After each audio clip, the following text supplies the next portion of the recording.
তো আমরা নিজেরা দৌড়াচ্ছি সিনেমা নিয়ে। সো পরীরও আসলে খুবই শেষের দিকে। সো আমি আসলে ওইভাবে ওকে প্রপারলি টাইম দিতে পারিনি। So sorry. পরিমণির কাছে আবারও ক্ষমা চাইলেন শরীফুল রাজ।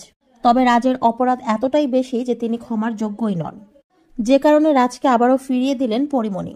এবার এমনই একটা আলোচনা দেখা যাচ্ছে রাজপরীকে কেন্দ্র করে। বিস্তারিত জানতে সম্পূর্ণ ভিডিওটি দেখুন। বর্তমান সময়ে কলকাতাতে রয়েছেন পরিমণি।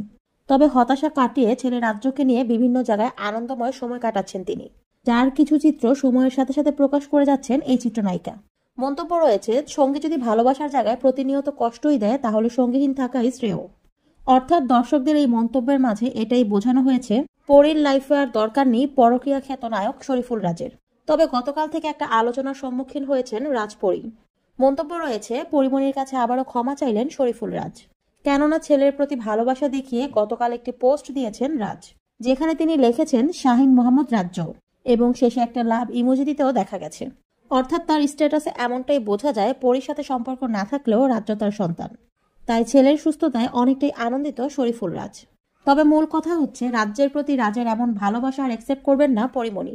কেননা সন্তানের এমন অসুস্থতায় একবারও খোঁজ নেওয়ার প্রয়োজন মনে করেননি রাজ। তাহলে সুস্থ হওয়ার পরে খোঁজ নেওয়াটা নিশ্চয়ই কোনো বাবার কাজ নয়। যদি রাজ্যের প্রতি রাজের কোনো ভালোবাসা বা মায়া মমতা থাকতো তাহলে অবশ্যই ছেলের অসুস্থতার সময় হসপিটালে গিয়ে একবার হলেও তাকে দেখে আসতো। কেননা পরিমণি ছেলে রাজ্যকে নিয়ে যে হসপিটালে ভর্তি ছিলেন তার খুব কাছাকাছি শুটিং করেছেন শরীফুল রাজ। তাই একটা মন্তব্য রয়েছে, ছেলের প্রতি এরকম একটা অনীহা দেখে এখন আর সেই ভালোবাসা একসেপ্ট করবেন না পরিমণি।